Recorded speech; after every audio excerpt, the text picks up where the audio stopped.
Ladies and gentlemen, we have no Angry Tensai tonight because he is taking some well-deserved time off to take care of some personal obligations. So you've got show producer Killa Kev sitting in the booth tonight. Welcome to the Raw Reaction here on the Angry Marks Podcast Network. Hoping everybody had a great weekend. Hoping you enjoyed WWE Backlash and many of the other fine wrestling and mixed martial arts entertainment that we had this weekend. In case you missed a lot of it, of course, go to AngryMarks.com and you can read all of our recaps and all of the news that happened this past weekend.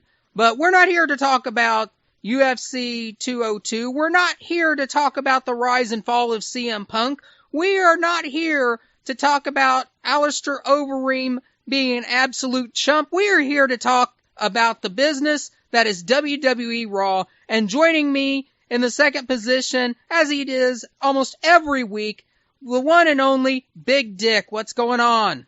What's going on, brother? Just to clarify, Angry Tensai was not taking care of personal issues. He is attending a football game this evening and probably drinking massive amounts of booze.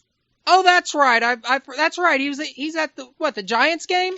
No, the Redskins and Steelers game. That's right.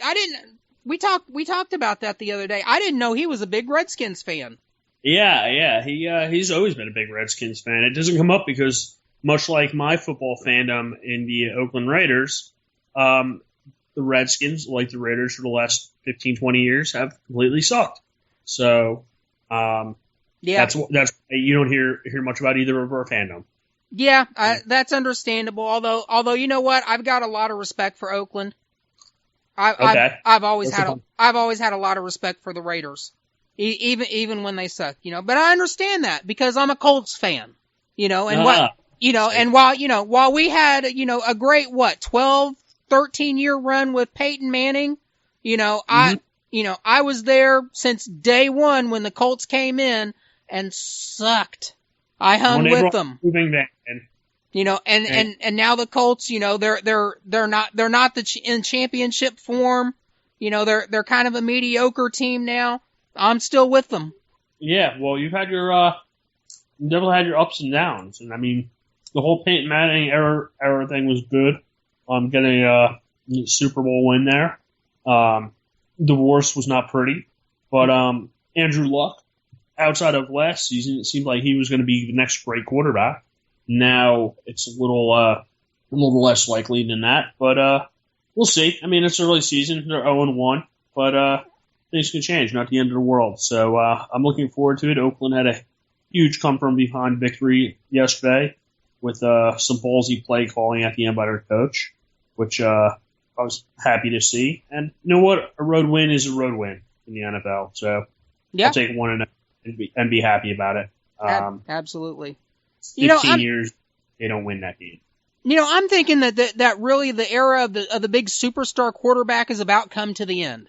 To be honest with you, I don't know about that because I think no matter what, you're going to have superstar quarterbacks. I mean, there really hasn't been an era where you haven't had big superstar quarterbacks. I mean, they're the face of the franchise. I mean, yeah, you're gonna have one or two for sure.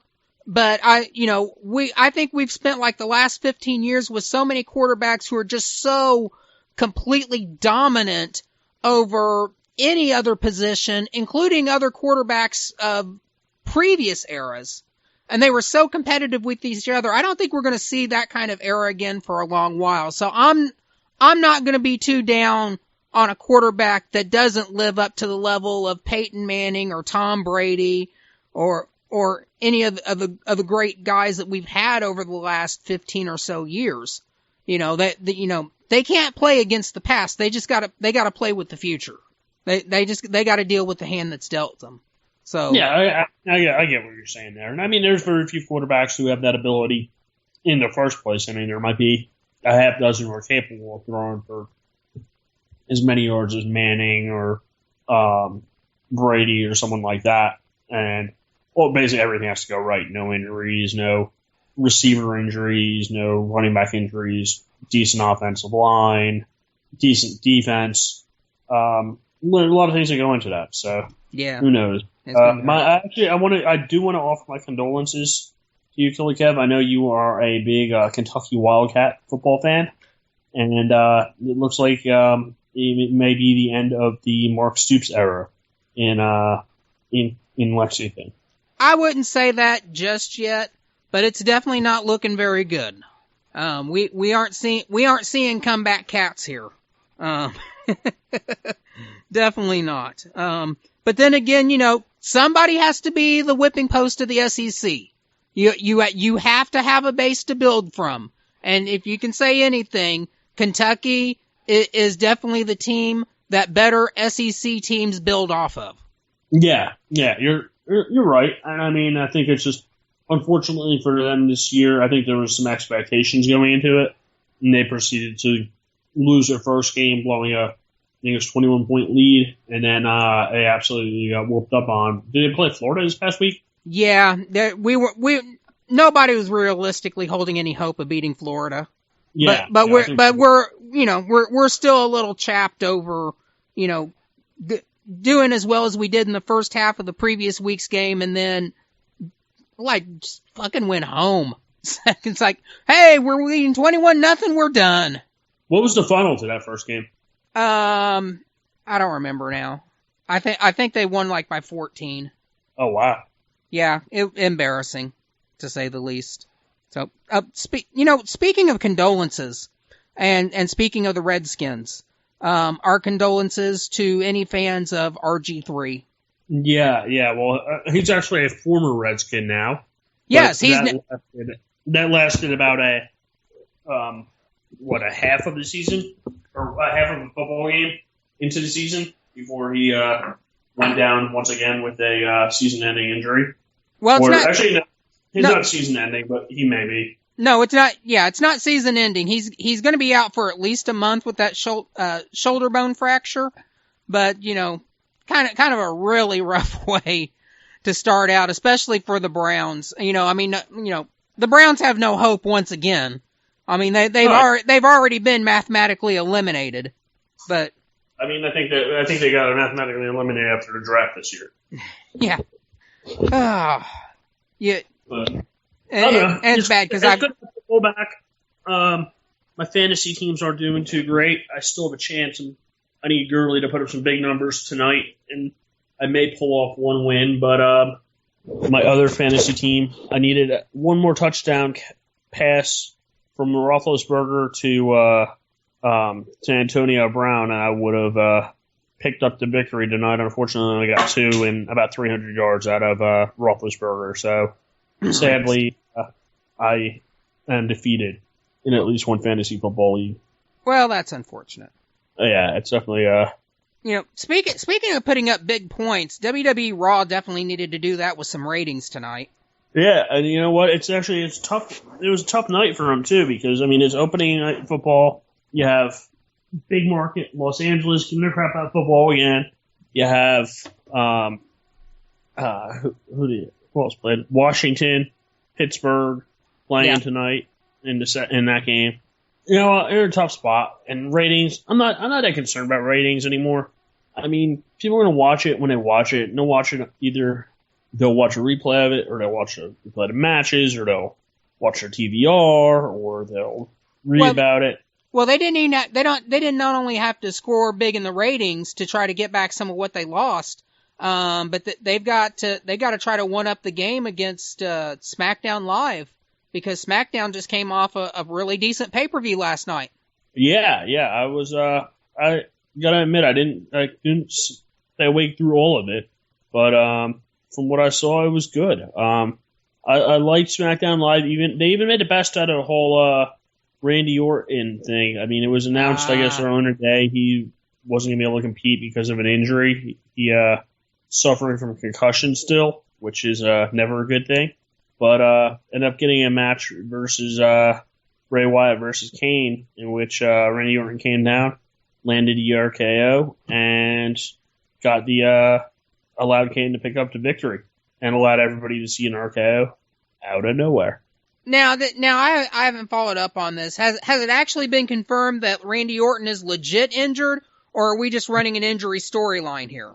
No, he was legit injured. Okay, because I know Sunday afternoon they officially announced that Orton was injured and wouldn't be participating in the match, but then they did the hokiest fucking injury storyline angle. I mean, it's so bad. Me and Stevie J are already nominating it for a turducken. Yeah, that was pretty. It was pretty bad, but you know what? I mean, they sort of had to do something to get out of it. Now the match with Kane and Bray Wyatt, that was actually pretty good filler match. I didn't have any problems with that. The only problem I had is the injured Randy Orton at the end of the match limps down and delivers an RKO.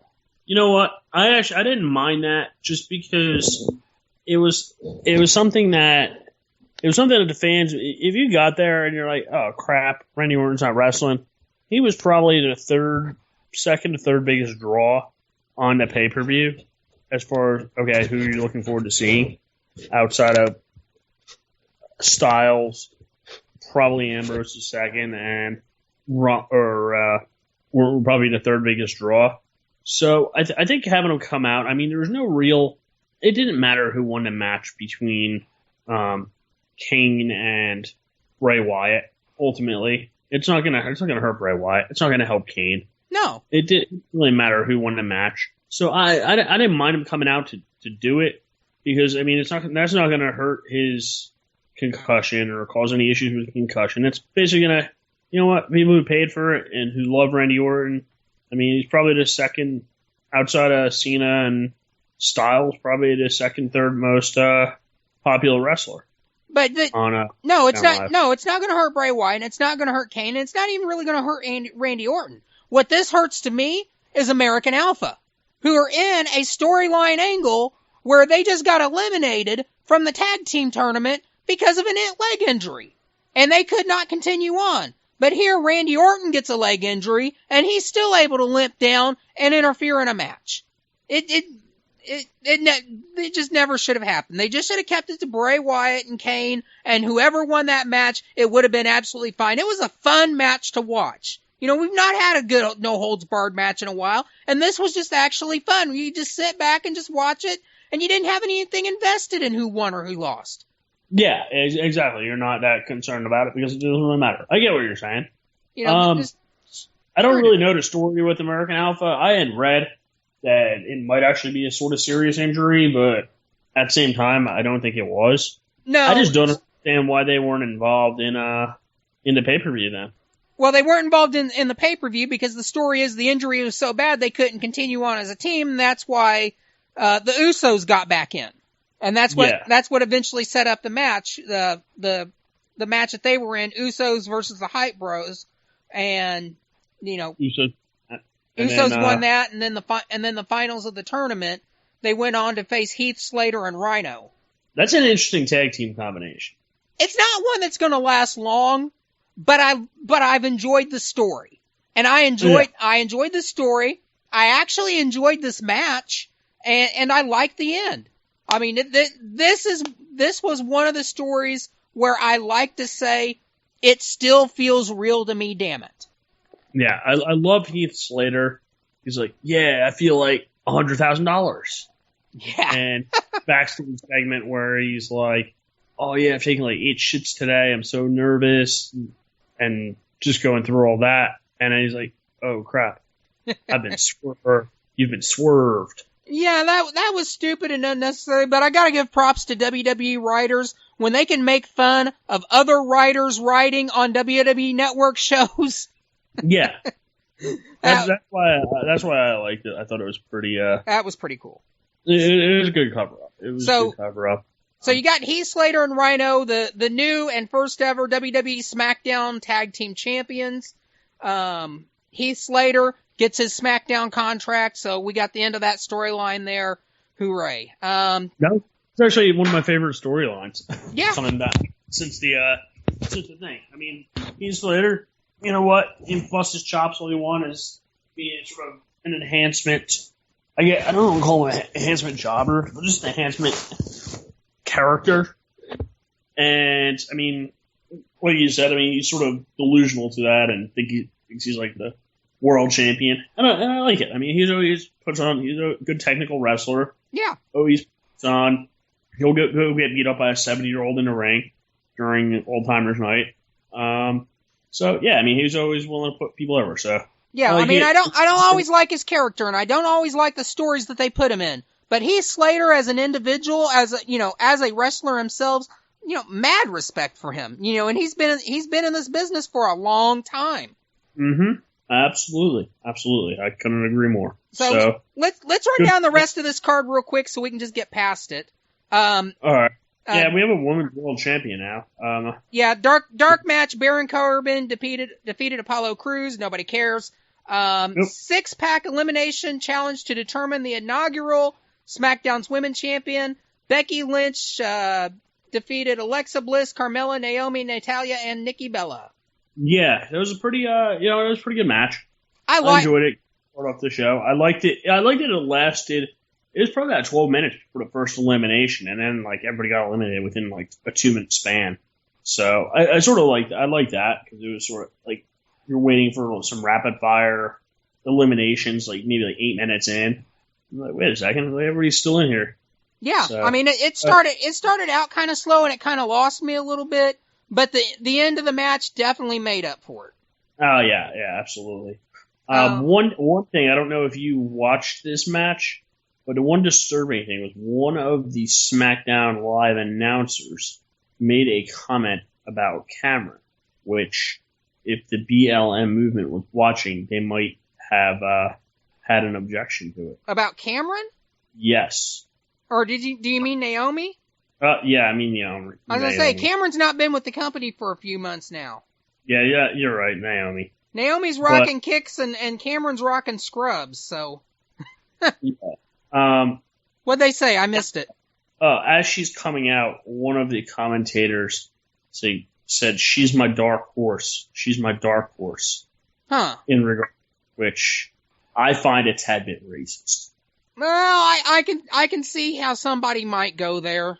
I don't know. Maybe I'm offended by everything nowadays. So anyway, I totally understand. I totally understand. I think it hurts my feelings. I need a safe place. You are. You definitely are.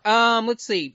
Bray Wyatt defeated Randy Orton. The Miz retains his Intercontinental Championship against Dolph Ziggler with a little help from Maurice. Not a bad match at all.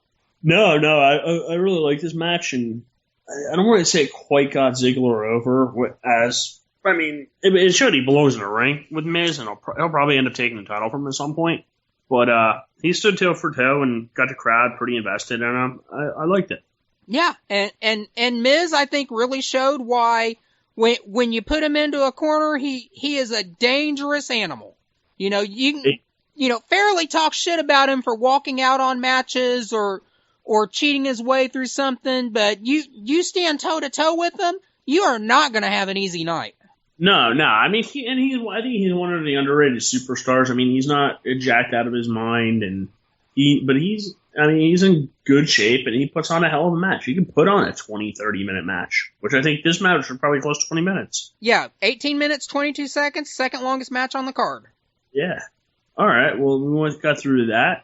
And last but not least, CM Punk lost in, how long was it? What do we have time there? 2 minutes, 12 seconds. Oh, first round, damn. He, I don't know what to say about that. I mean, I had some high hopes for him, but he's been in MMA for 2 years versus Brock Lesnar, who was, he didn't really have a wrestling background, a technical wrestler background. No. Not surprising he lost. No, not surprising he lost. And you know what? Shit, he made probably, I think he said he made $500,000 in endorsements, and he's going to get to fight again. Yep, he'll get to fight again. He'll get another paycheck. He probably get a bunch more because he has a TV show and some he'll probably get a cut of the gear and stuff. So it's probably a good, probably close to $1 million altogether between any type of salary, promo work leading up to it. But it's like this though. Did UFC make any money off of CM Punk? Absolutely. Then they will definitely bring him back again.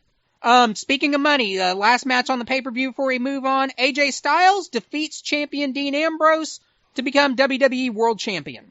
Yeah, I think I might have been the only one who didn't get the memo about this. I thought Dean Ambrose was going to retain. I thought he would retain too. I figured it'd be a close match, but Dean Ambrose would eke out a win, but no, it was AJ Styles, and it was a pretty damn convincing win. Yeah, no, it was definitely a good match. Like I said, I was a little surprised they went this way, but at the same time, I think that just WWE as a whole, they were getting to the point where they're realizing that Dean Ambrose, he does not make a great. He wasn't doing. He was almost better in the hunt than he was as the hunted. Yeah, I mean, definitely with the lunatic fringe gimmick, definitely makes for a great hunter. But I don't think WWE really quite knew what to do with him as champion, and maybe I think this proves that this gimmick doesn't work for a championship. So if we're going to put a title on Dean Ambrose again, we may have to rethink his gimmick just a little bit. I hear, yeah, I couldn't agree more. I could not agree more.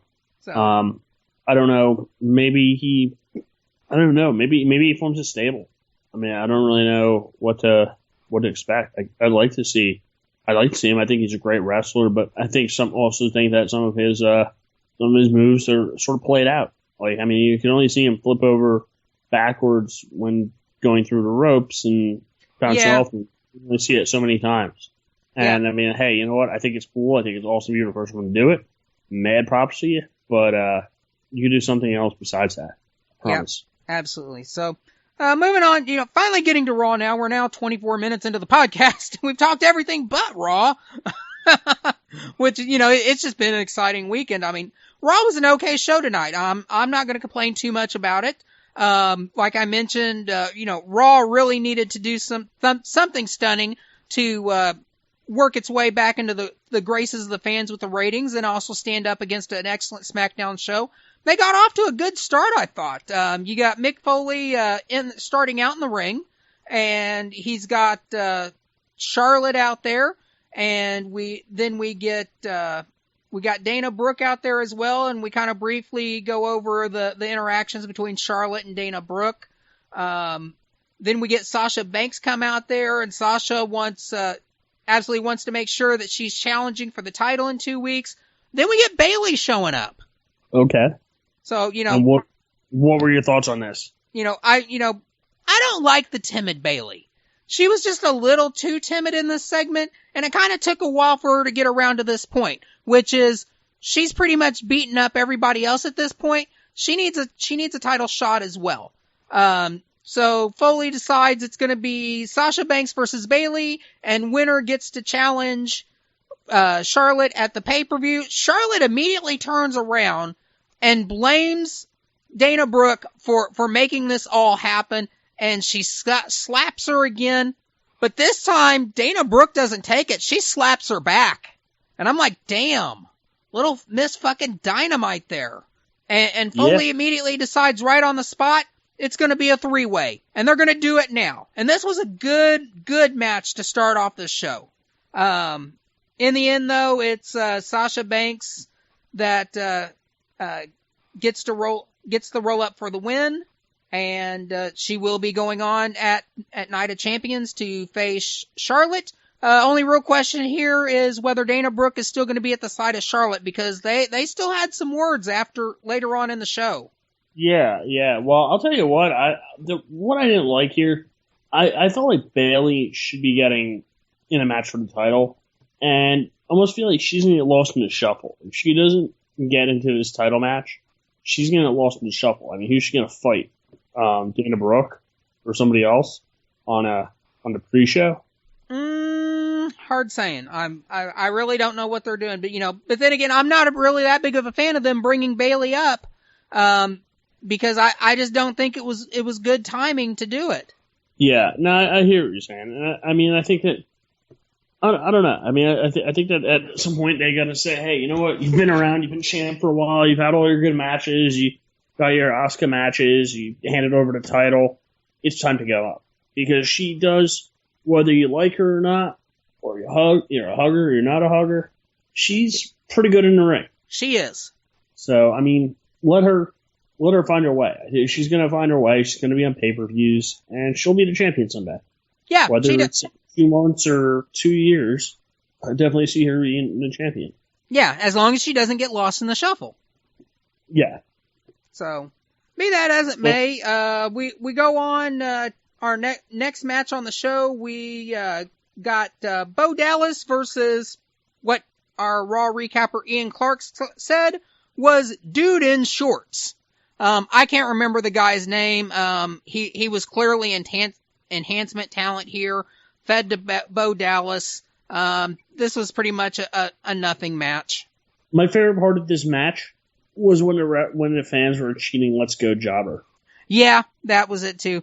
And the funniest thing is Bo Dallas starts reciting poetry, and I'm like, all right, great. We're ripping off Lanny Poffo now? Yeah, I don't know. I was a little. I'm not sure what to think about this new Bo. I get the whole new attitude, but I don't know. I mean, if he's going to be fighting people like Jobber Mike or whatever, it would actually be funny if they named a jobber like Jobber Joe or Joey Jobber, something like that, and had that as their name, and had them sort of go and win like matches, like the Brooklyn Brawler winning matches. Nah, I don't know. You know what? If he's gonna come out there with campaign signs, I think maybe we need to make Bo great again. Except for the fact we have to make him great once to begin with. Well, you know what? Let's go ahead, put him with Darren Young and put him with Bob Backlund. Just do it. I was going to say, what happened with Darren? We have quite a bit of politics on WWE. What are your thoughts about this? We have Bo Dallas, who believes in Bo. We have Darren Young, who's becoming made great again. We have Bob Backlund, former Connecticut Senate candidate, I believe. And we have Rhino, who's actually, I think he's on the House of Representatives in Michigan. He's running for it.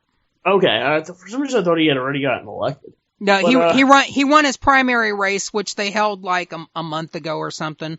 Okay, but yeah, I mean, hey, you know what? We got a lot of politics there in WWE these days. This is pretty exciting times. Yeah, I mean, it's a little interesting. It's a little hokey at the same time. Yeah, I mean, I get what you're saying. Speaking of hokey, this match, I don't want to skip around a little bit. What were your thoughts on the Jinder Mahal and Jack Swagger match? Pointless. Absolutely really? Pointless. You know, I love these two guys, but there's no program here. Except the only program is at the very end of the match after Swagger's walking backstage. Who is it? Whatever the fuck his name, Tom Phillips. Comes up to Swagger and says, "Hey, can you comment on your match? And we realize that your Raw contract's about to come to an end. That's not a secret." What the fuck? We just had the draft 2 months ago, and his contract's already up. You know what's funny? I don't know what his contract is and when it's up.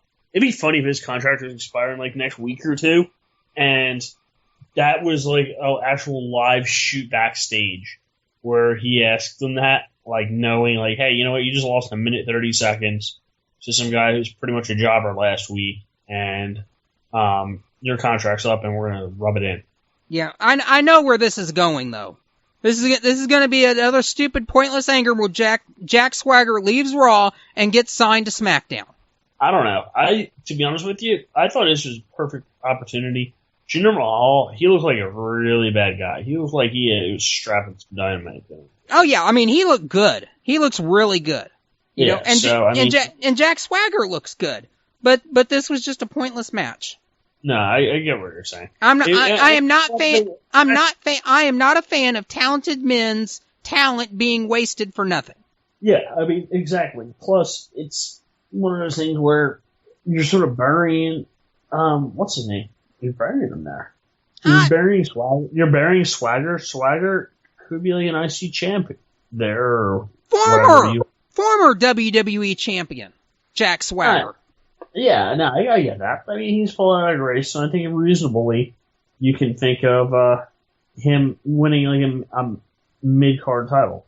Yeah, he definitely should be back in the hunt for the United States title or the Intercontinental title. I have no objection to that. Yeah, I don't know.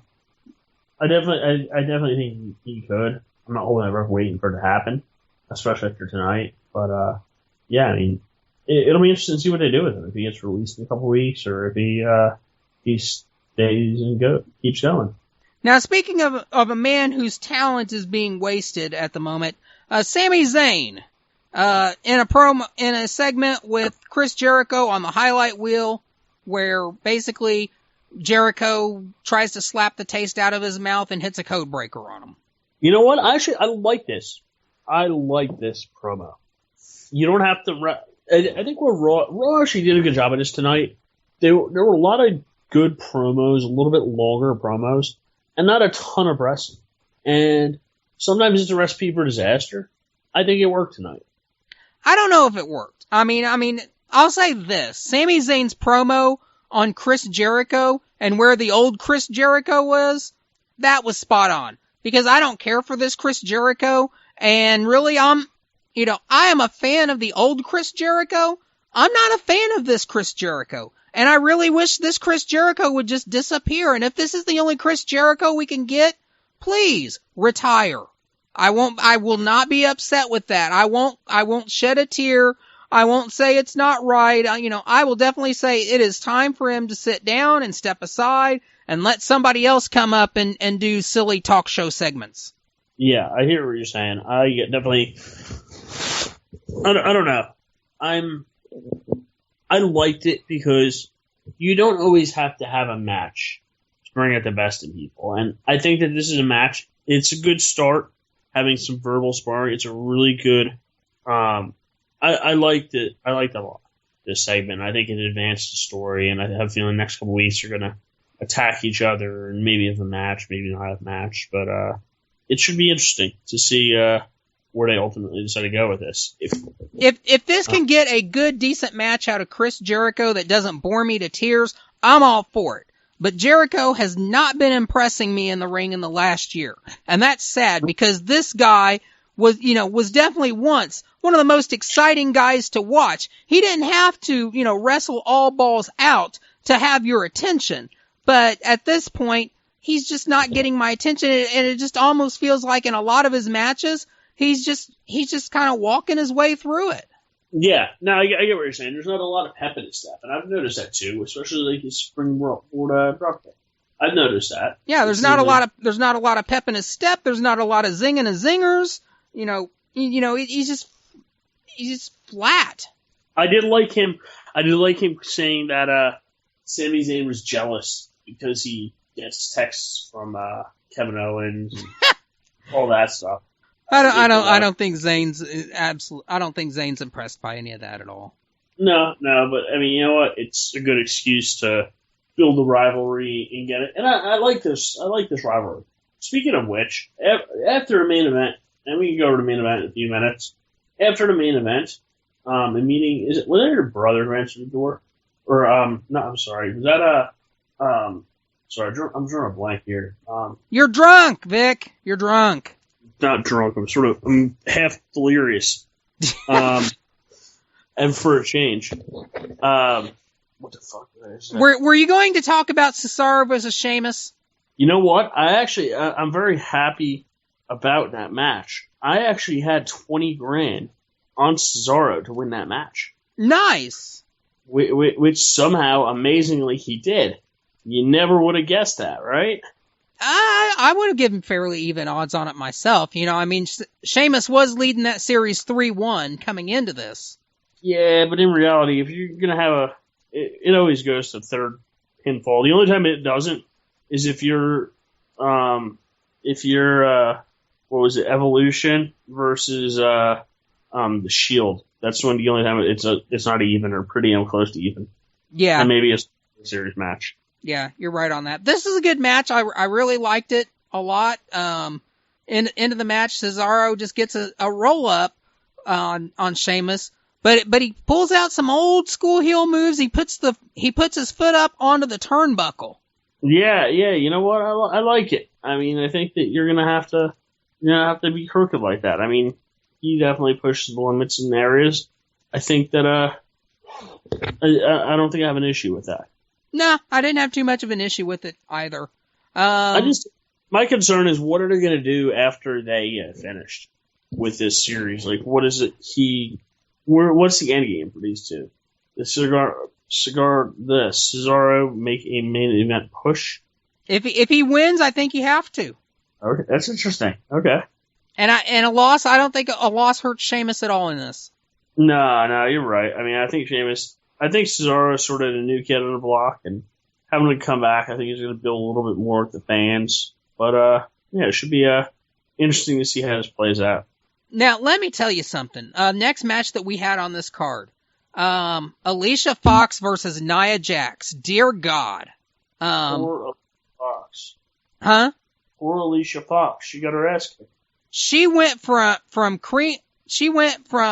cutie pie to cream cheese in like 3 seconds. Yeah, and I mean that looks like a really legitimate in her. I don't know how well those things break apart, but that looks like it legitimately mark. Yeah, this is the start of a good feud. Now, I'm not the biggest fan of Alicia Fox's gimmick, where she just like randomly flips out. I mean, because we've seen that for like 5 years from R-Truth, and the act gets a little thin.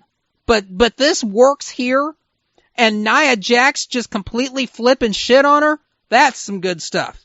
Yeah, I hear what you're saying. I think it's going to be a good feud. Maybe on the pre-game show, but I think it's definitely a heck of a game, or a heck of a matchup.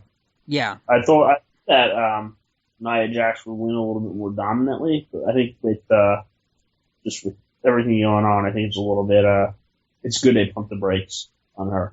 Yeah, I like what they're doing so far.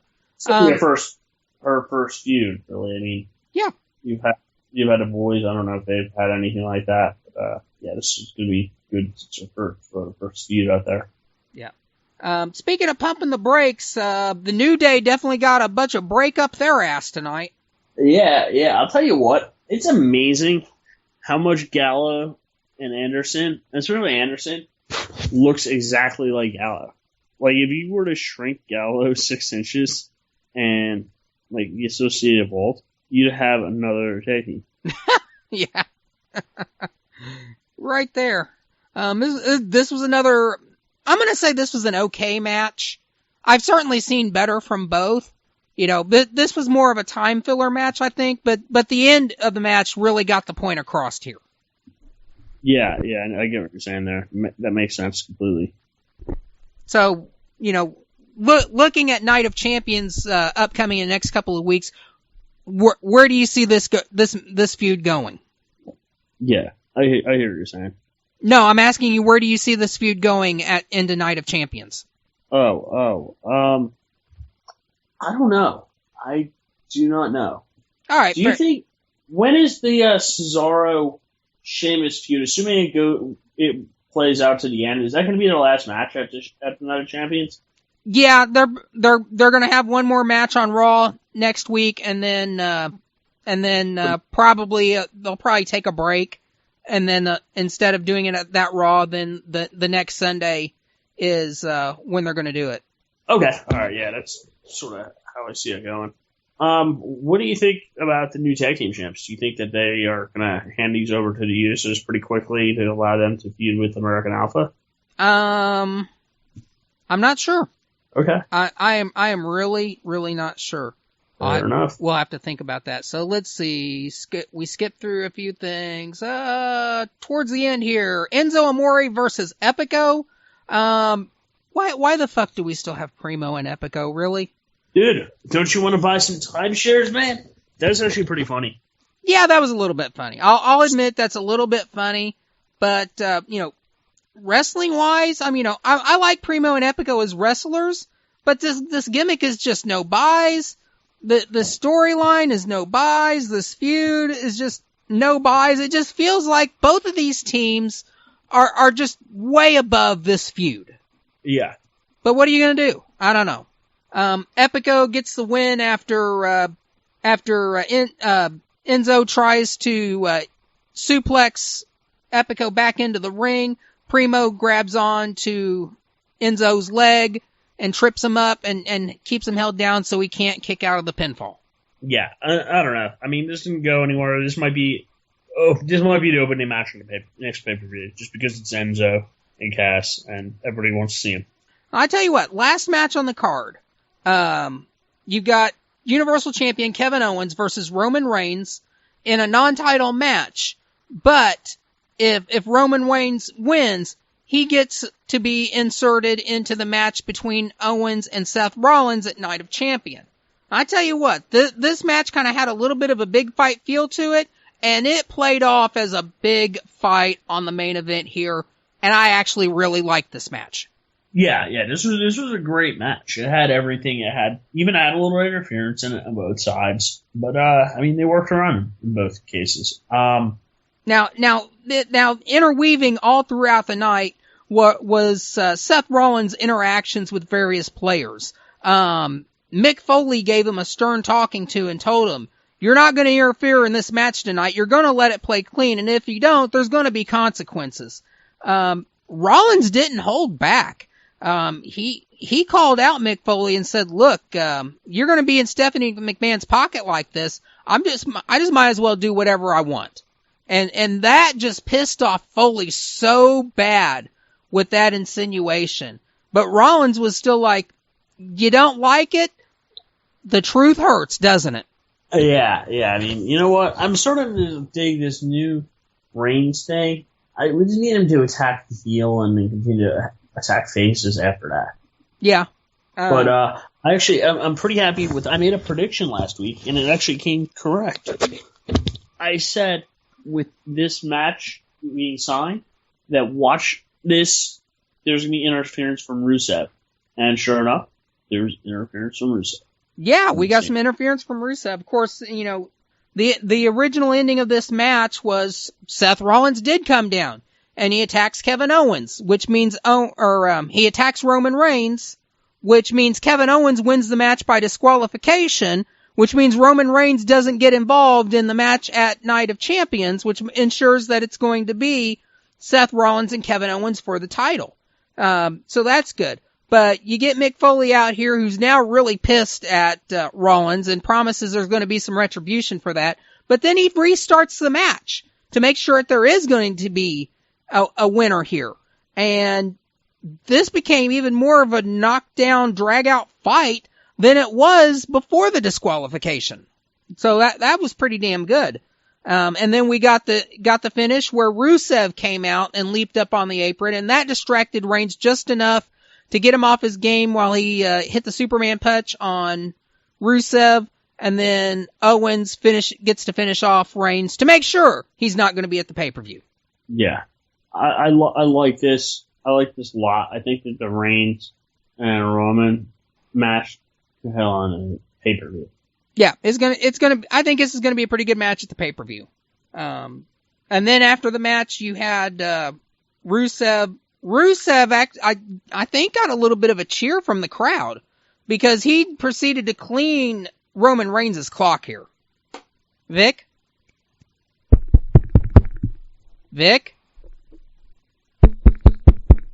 Earth to Victor. Oh no. I know Tenzai's listening to this live on his way home from the game, and he's just face palming right now. I think we finally worn out Vic. So that was pretty much it for Raw anyway. So we'll let Vic drift off to Dreamland there. We'll let our audience drift off to Dreamland as well. Just to wrap things up.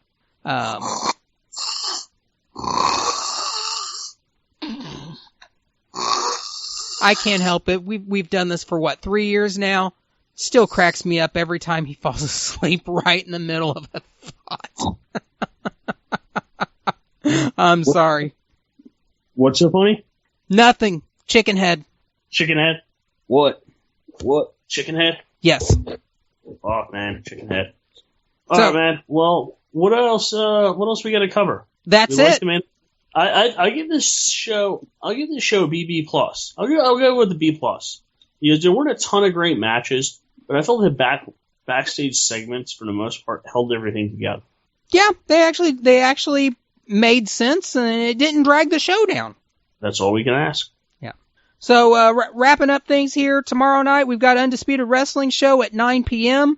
I'm not sure what the guest lineup is going to be. Things are kind of a little bit of flux at the moment, but tune in. You're always going to get a great show with Will Huckabee and Zane Paisley, and I think Sign Guy's taking this week off. I think I read he's got influenza.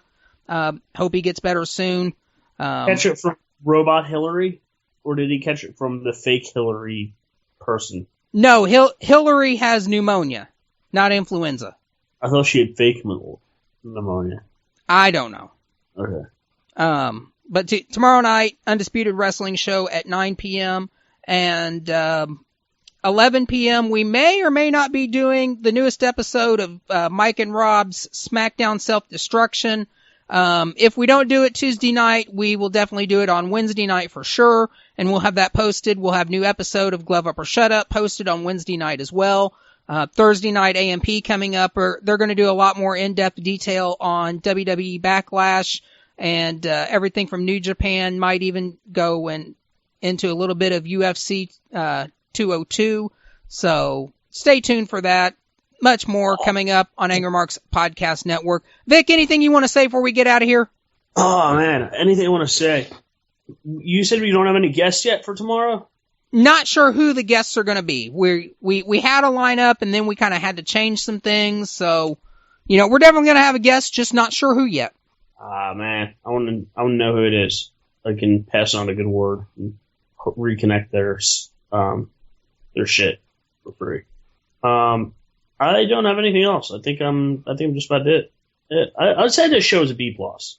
Yeah. I was a little between a B plus. I'm going with the B plus because I liked it. It wasn't a ton of wrestling, but everything was very well put together on it. So I'm giving it a B plus. Fair rating. I'll go with a B plus as well. I'm not going to complain too much about it. Maybe, hopefully, WWE Raw gets a small bounce back in the ratings. Yeah, you know what? It's tough with this night, but to be honest with you, I don't think they should even be looking at ratings right now. They should be trying to put on better shows that keep people from switching over. Well, keep this up and they'll get better shows, and in response, they'll get ratings. That's probably right, but I'm not so sure because wrestling fans are unusual ones. Yeah, a little bit. Creatures of habit, Yeah, good point. All right. Anyway, appreciate